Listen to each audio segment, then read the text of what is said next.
Amigas, amigos, la verdad que me da mucho gusto estar con ustedes. Me dicen que por qué no nos cansamos. ¿Cómo nos vamos a cansar si tenemos la vitamina del pueblo, la vitamina de ustedes? Ayer empezamos estas reuniones, estos encuentros con compañeras, compañeros, técnicos, agrónomos, extensionistas, promotores, servidores de la nación. Iniciamos en Monterrey, tuvimos una reunión así, y luego por la tarde en Guadalajara. Y hoy ya estuvimos en Veracruz y ahora estamos aquí en Puebla, en este histórico estado de Puebla, bien gobernado por Miguel Barbosa.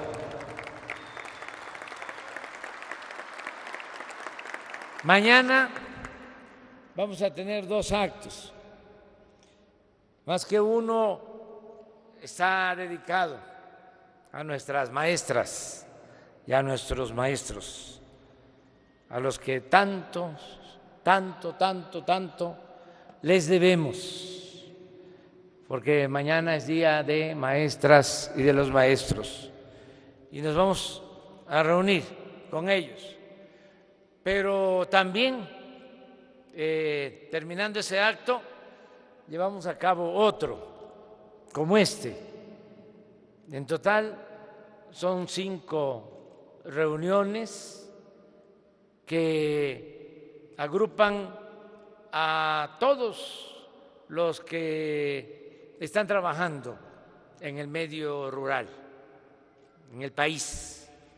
Aquí, por ejemplo, están de Hidalgo, ¿verdad?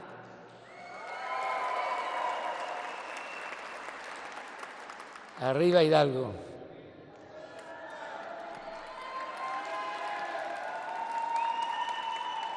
Están también algunos de Veracruz que vinieron, porque les queda más cerca Puebla. ¿Así es o no?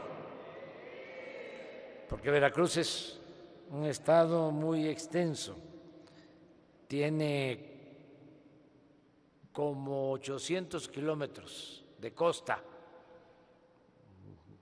desde el Pánuco en el norte, que es el límite con Tamaulipas, hasta Tonalá, que es el límite con Tabasco, con mi tierra y con mi agua.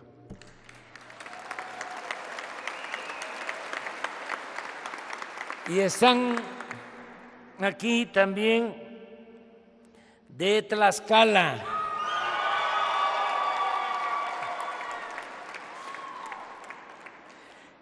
y de uno de los estados con más cultura en el mundo, Oaxaca.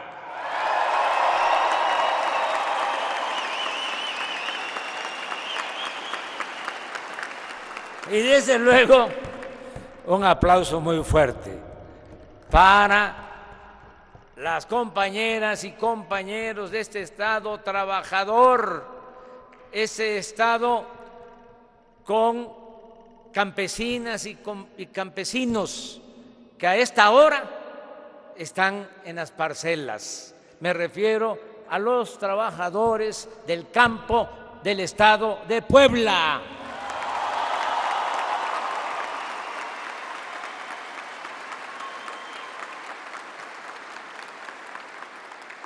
No es para quedar bien con ustedes, para hacerles la barba, pero lo dije en Veracruz. Allá mencioné en la mañana de que venía yo a Puebla y que en la carretera desde Esperanza, Palmar de Bravo, hasta llegar acá, íbamos a estar viendo campesinos, mujeres, hombres y niños, todos trabajando en las parcelas. Y no me equivoqué, porque en todo el camino, gente trabajando. Hoy sábado, cortando, levantando sus hortalizas, porque a las 3 de la mañana en sus camionetas que vamos a ir regularizando, todas esas camionetas que con tanto esfuerzo han adquirido, porque no pueden comprar camionetas en las fábricas o en las distribuidoras. Vamos a ir regularizando esas camionetas que envían nuestros hermanos migrantes a sus familiares. Las vamos a ir regularizando. Pues en esas camionetas a las 3, 4, 5 de la mañana, ahí van a la central de abasto a llevar sus hortalizas. Eso es este pueblo trabajador. Por eso estamos nosotros seguros de que vamos a hacerle frente a la inflación.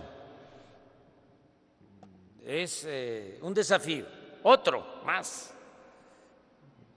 Nos tocó enfrentar la pandemia, que fue terrible, porque significó pérdida de vidas humanas, nos dolió muchísimo, pero salimos adelante con el apoyo de nuestro pueblo, con el apoyo de nuestras familias. He venido recordando, porque a veces se olvida de que la familia en México es la principal institución de seguridad social. Esto no sucede en todo el mundo.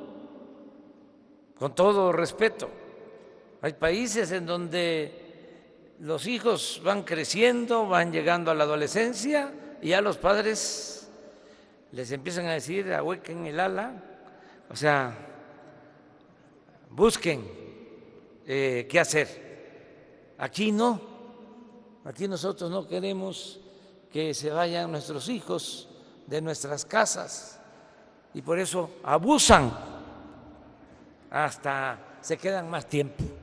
Pero así somos muy amorosos, muy fraternos, y esa es parte de nuestra cultura. ¿Quiénes cuidaron a los adultos mayores con la pandemia? Pues todos los miembros de la familia. Esto no sucedió en todos lados. En otros países hay muchísimos asilos de ancianos. Nuestro país no. Ahí están en nuestras casas nuestros abuelos, nuestros padres, y se cuida a los adultos mayores. Esto es parte de nuestras tradiciones, de nuestras culturas. Si algo nos ha salvado siempre es esa tradición cultural. La cultura es la que nos ha salvado de todas las calamidades. Por las culturas salimos adelante ante huracanes y temblores, incendios, pobreza, malos gobiernos, corrupción, todo lo resistimos por nuestras culturas. Y aclarar de que no es lo mismo. Ya últimamente está quedando de manifiesto que no es lo mismo cultura que educación. No hay quienes llegan a nivel de posgrado y abandonan sus tradiciones, abandonan su origen. Algunos se se vuelven ladinos y piensan que es un atraso el pertenecer a una cultura originaria, cuando eso es lo que nos da identidad. Esa es la fortaleza, esa es la grandeza de México, nuestras culturas. Por eso estamos decidiendo enfrentar la inflación con la producción de autoconsumo, que es una práctica que viene de lejos. ¿O no es así?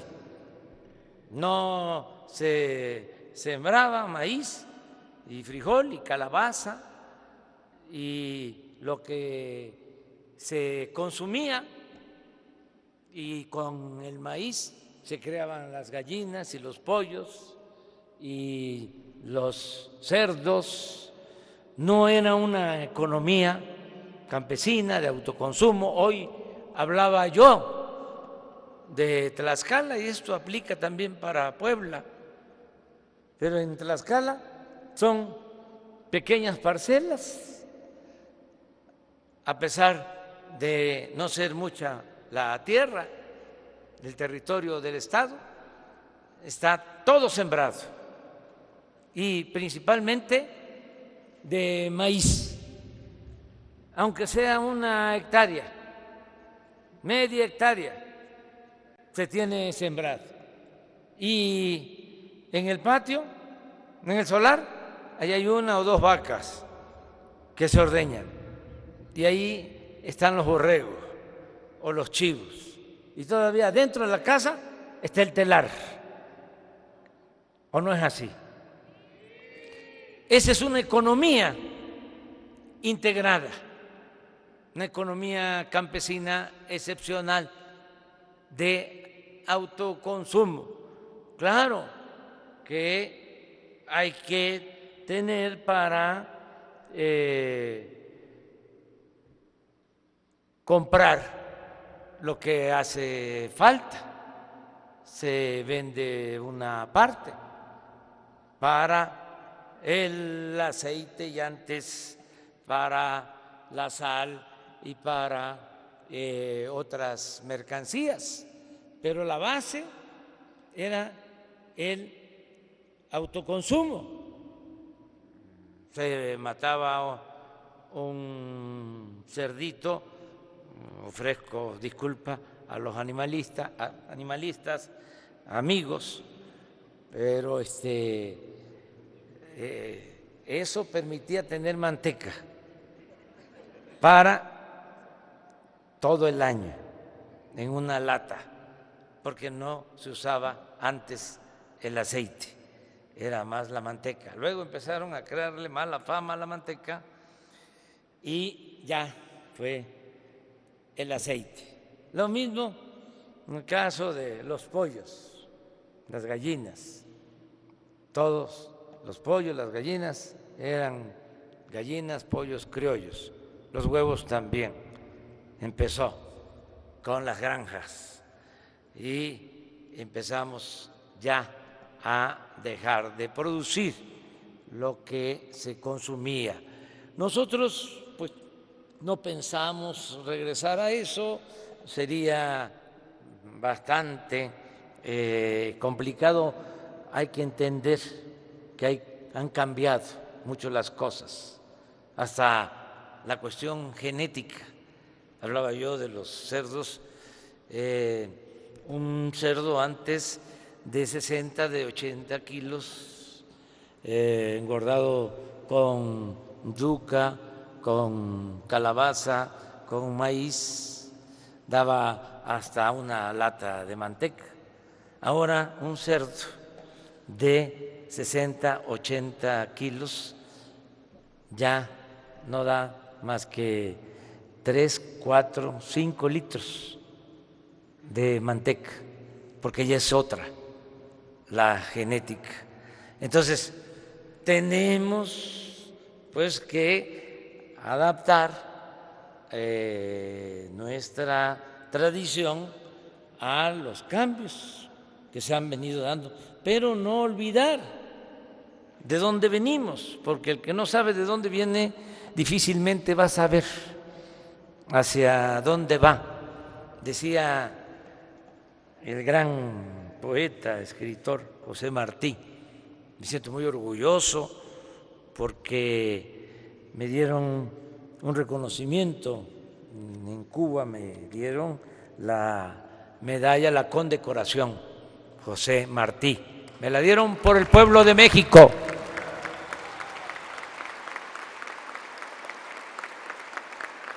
¿Y saben qué decía Martí?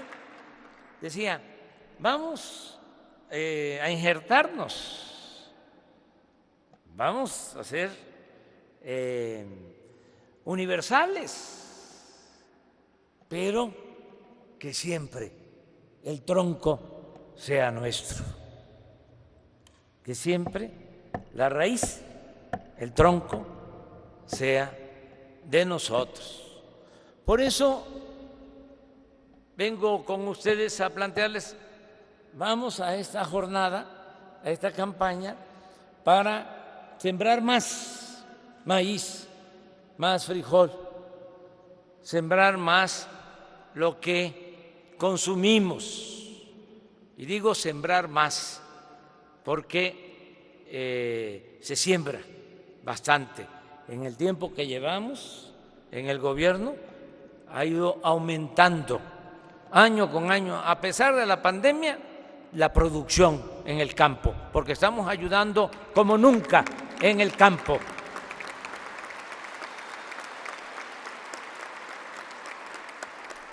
En el año más difícil de la pandemia, en el 2020, se cayó el sector industrial, pero hasta abajo. Se cayó el sector comercio y servicios, fue el que más cayó de los tres sectores. Esto tiene que ver con hoteles, con el turismo, con los restaurantes.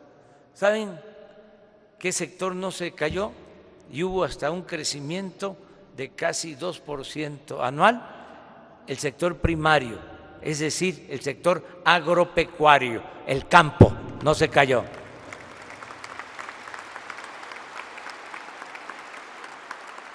Por eso, ahora tenemos que aplicarnos para enfrentar este desafío. La inflación, que es el aumento de precios, que no se origina en México, es como la pandemia, eso llegó de fuera. Lo mismo, la inflación. ¿Por qué empiezan a aumentar todos los precios? Por la invasión, la guerra de Rusia y Ucrania. Ahí tienen un tache los dirigentes de las potencias y los dirigentes de los organismos internacionales como la ONU, que no supieron evitar esta guerra. ¿Para qué se inventó, entre otras cosas, la política? Para evitar la guerra. Y faltó política, y faltó diálogo. Y por eso la guerra, y lo que duele más es la pérdida de vidas humanas y muchos desplazados por esa guerra, familias completas. Y además, todo el desbarajuste en la economía mundial, porque se alteran todos los precios de los alimentos, se incrementan. Como no todos los países producen lo que consumen, dependen de la producción de otros países. Cuando se da una situación como una guerra, pues aumentan los precios porque no hay producción suficiente. Ahora, por ejemplo, está aumentando el precio del maíz, el precio del trigo muchísimo, el precio del gas, el precio del petróleo, el precio del transporte marítimo, lo que cobran los barcos para traer contenedores, para traer alimentos. Entonces, eso pues ha llevado a una inflación en todo el mundo. Es algo que afecta a todos, a unos países más, a otros menos. Los más afectados, considero, son los países de Europa, pero si vemos los datos, también en Estados Unidos, la inflación de abril fue de 8.3%, nosotros 7.7% de inflación, según los datos oficiales. Pero, ¿qué significa esto? Este aumento de precio, pues es carestía de la vida. Podemos estar procurando que la gente tenga más ingresos, aumentando el salario como lo hemos hecho desde que llegamos, pero si aumentan los precios, el salario no alcanza, no tiene poder de compra o se reduce el poder adquisitivo del salario. De modo que la inflación es un impuesto que afecta a todos, pero más a la gente humilde, a la gente pobre, porque el de mero arriba, ¿qué le va a importar si hay una inflación de 7.7 o de 20 o de 30 o de 40 o de 50? Si ya un carro de lujo no le va a costar 1 millón, sino 1,5 millones, pues ese no tiene problema. Pero el que compra tortilla, ¿cómo está? Cuando llegamos, el salario mínimo alcanzaba para comprar 5 kilos de tortilla. ¿Así fue siempre? No. En los años 80, cuando empezó la política neoliberal o neoporfirista, un salario mínimo alcanzaba para comprar 50 kilos de tortilla. Cuando termina la política neoliberal, esa pesadilla que se terminó con todos nosotros, porque dijimos basta y ya no queremos esa política neoliberal. Cuando iniciamos, repito, alcanzaba el salario para 5 kilos de tortilla. Imagínense cuánto se empobreció nuestro pueblo en todo el periodo neoliberal, en 36 años. Llegamos y empezamos a subir el salario mínimo, que era de los más bajos del mundo, y lo hemos elevado en un 70%, en términos nominales, en términos reales, 50%, como no se había hecho en los últimos 40 años. Se ha elevado el salario mínimo. Pero yo no estoy viendo nada más números y porcentajes. Traduzco esto a lo que cuestan los alimentos. Y nos alcanzaba todavía hasta diciembre, nos alcanzaba para comprar 10 kilos de tortilla. 10. Viene la inflación y ahora se nos cayó y nos alcanza para 7 kilos de tortilla. Pongo este ejemplo para que tengamos una idea. Claro, hay distintos precios de tortilla. La tortilla más cara está en las tortillerías. Está más barata la tortilla que se vende en las tiendas departamentales. Por eso aquí hago un paréntesis para agradecerle mucho a productores y también a distribuidores, a comerciantes, porque se llegó a un acuerdo hace unos días con ellos, con los grandes comercios, para que no haya aumento de precio en 24 alimentos básicos. No va a haber aumento de precio.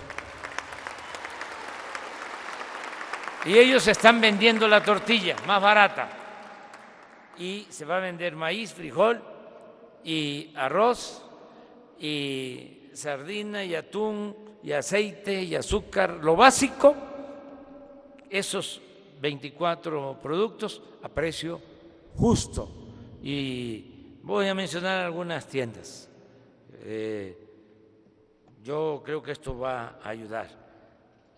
Y desde luego, con todo mi respeto a los pequeños comerciantes, pero los grandes ahora están ayudando porque se les pidió, y ahora Walmart va a estar en este programa para que no se abuse de los precios de alimentos, y Soriana y Chedraui, y bueno, ya no voy a seguirles haciendo publicidad, pero muchas gracias porque tomaron este acuerdo. Además, todos los lunes vamos a estar viendo quién es quién en los precios. Si no cumplen, pues en la mañanera los vamos a denunciar, pero sí van a cumplir. Un aplauso para ellos.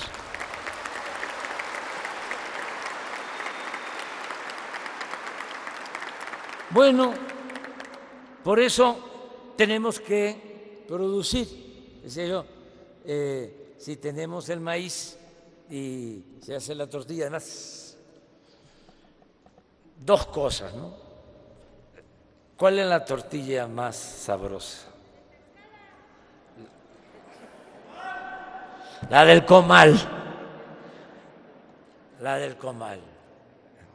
Eso es suculento, es lo mejor que hay. Eso es muy importante. Luego, no dejemos de pensar que el maíz es una planta bendita que se da en todos lados, en las tierras bajas, se da en la sierra, se da en el frío, se da en el calor. Y sin maíz no hay país.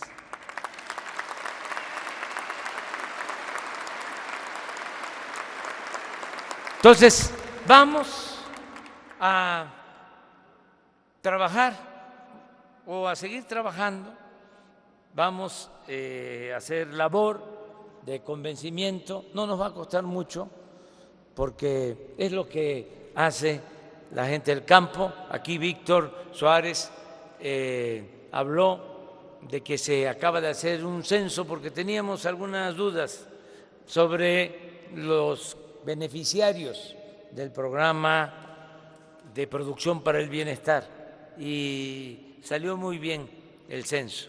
La gente humilde, la gente pobre, los campesinos son honestos, siempre muy honestos.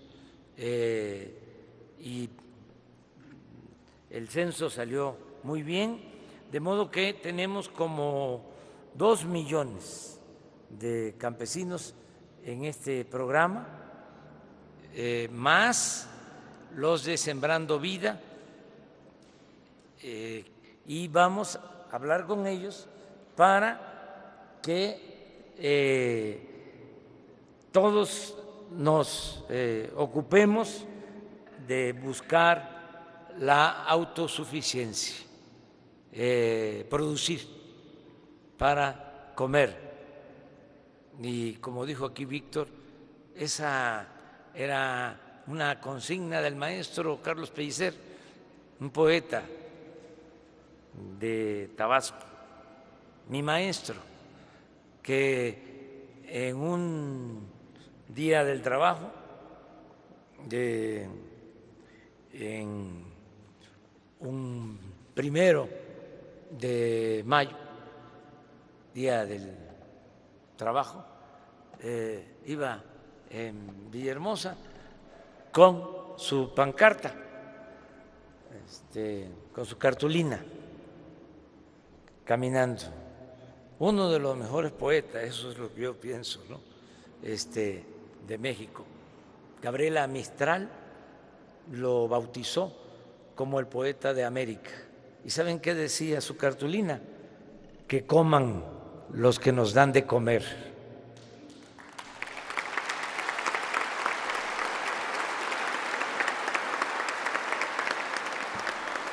Por eso vamos a hacer labor para que se produzca en el campo. Son 3 componentes de la inflación, lo que provoca la inflación. Primero, el aumento en el precio de los energéticos. Eso lo tenemos controlado, porque desde que llegamos dijimos vamos a rescatar a Pemex y estamos rehabilitando las refinerías y ya compramos una refinería en Estados Unidos. Fíjense esas cosas que se están dando, las vueltas que da la vida. Ellos venían a comprar aquí y ahora ya nosotros estamos comprando una refinería y estamos haciendo una refinería nueva, que no se hacía una sola refinería desde hace 40 años. La vamos a inaugurar ya en julio en Dos Bocas y estamos también construyendo una planta que le llaman coquizadora, que es para exprimir el combustóleo, sacarle más gasolina y que no se contamine, que se evite la contaminación. Pero en esencia, ¿por qué toda esta política? Porque ya no vamos a seguir vendiendo petróleo crudo, materia prima, y comprando gasolina, porque eso es como si vendiéramos naranja y compráramos jugo de naranja. Ya eso ya cambió. Ya el año próximo toda la gasolina y el diésel que se consume en México se va a producir en nuestro país.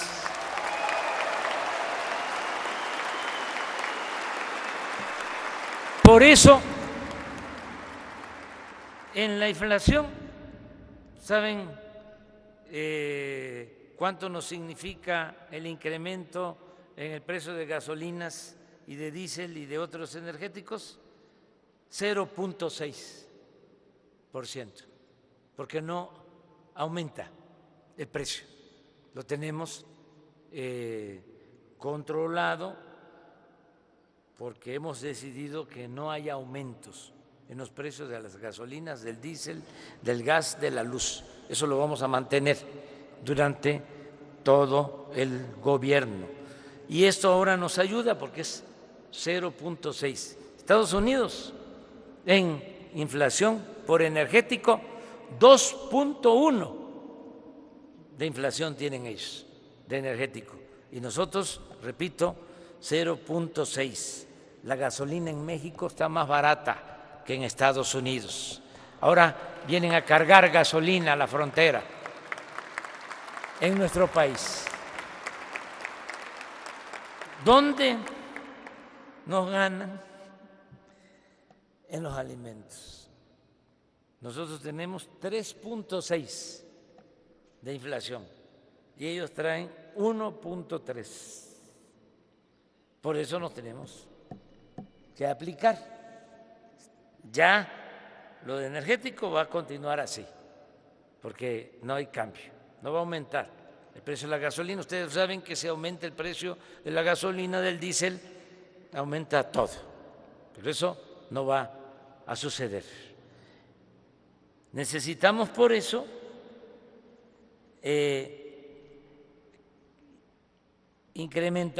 aumentar la producción de alimentos, de los básicos, maíz, frijol, arroz, porque se abandonó durante mucho tiempo el campo.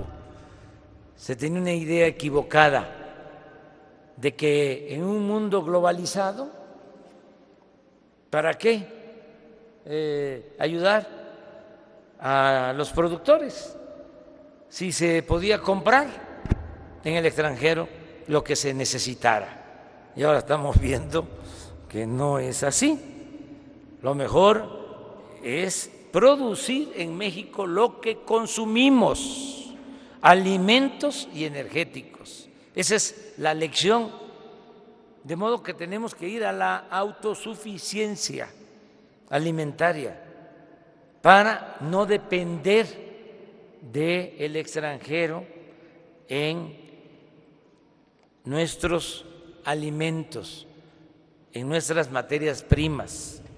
En el resto de la inflación, ahí de otras mercancías, ahí estamos mejor, pero repito, la diferencia la tenemos en alimentos. Por eso vamos a aplicarnos entre todos para aumentar la producción.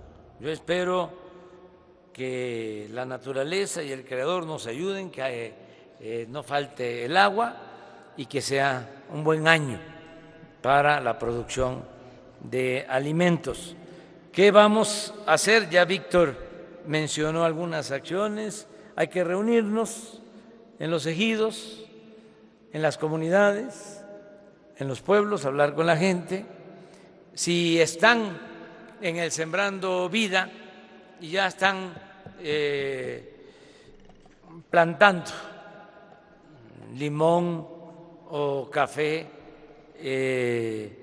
o árboles maderables, pues ahí meter el maíz también o el frijol, intercalar, ayudar en eso. Estamos hablando de 1 millón de hectáreas en el programa Sembrando Vida y más de 400,000 sembradoras y sembradores. Entonces, eso puede ayudar mucho. Y en las orillas y todos los espacios, sembrar para el autoconsumo. Y también tenemos que ponernos de acuerdo, ya les vamos a informar, porque vamos a echar a andar un plan que nos lleve a aumentar la producción sin dañar el suelo. En Guerrero, todos los productores están recibiendo fertilizante gratuito, todos. Y de un año a otro aumentamos la producción de maíz en Guerrero al doble, nada más con esa acción de entregar de manera gratuita los fertilizantes. Entonces, hay que pensar cómo echar a andar fábricas de fertilizantes orgánicos lo más pronto posible, pero también no dejar de usar el otro fertilizante, porque lo necesitamos. Vamos a que así como Guerrero, Veracruz tenga fertilizante gratuito.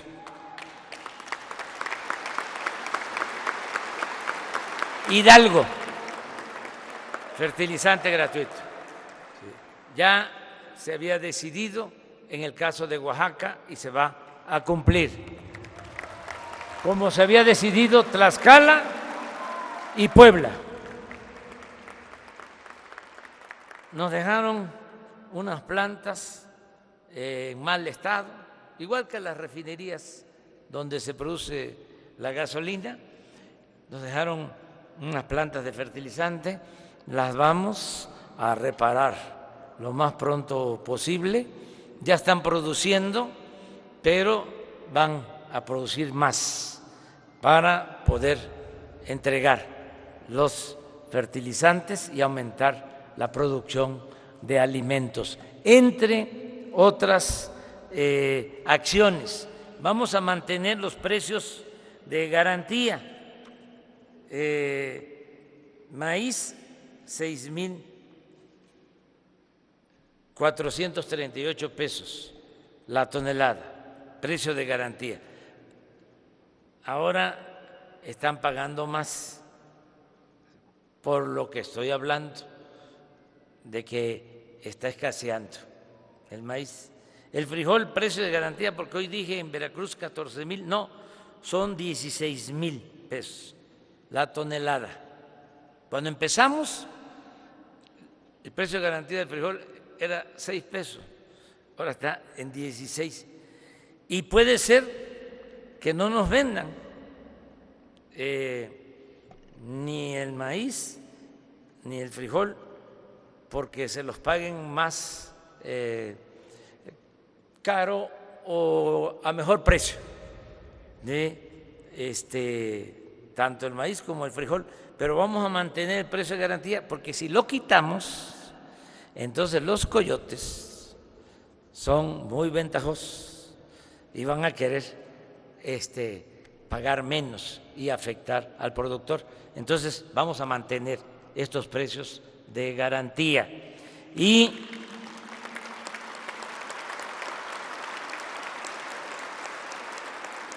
vamos a seguir apoyando el campo con muchas acciones, con el apoyo de ustedes. Se los pido de todo corazón, así como siempre han ayudado.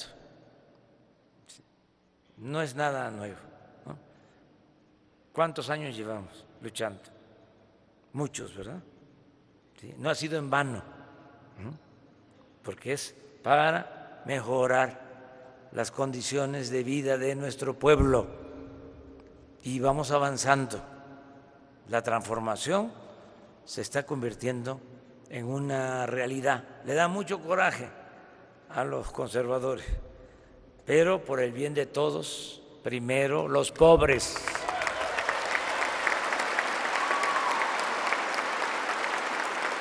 Ya para terminar, solo preguntarles si están de acuerdo con el plan. ¿Nos vamos a aplicar todos? A ver, que levanten la mano los que están de acuerdo. Bájenla. Los que se abstengan.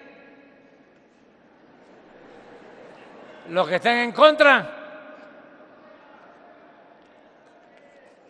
¡Que vivan los extensionistas! ¡Que viva Puebla! ¡Que viva Veracruz! ¡Que viva Hidalgo! ¡Que viva Oaxaca! ¡Que viva Tlaxcala! ¡Viva México! ¡Viva México! ¡Viva México!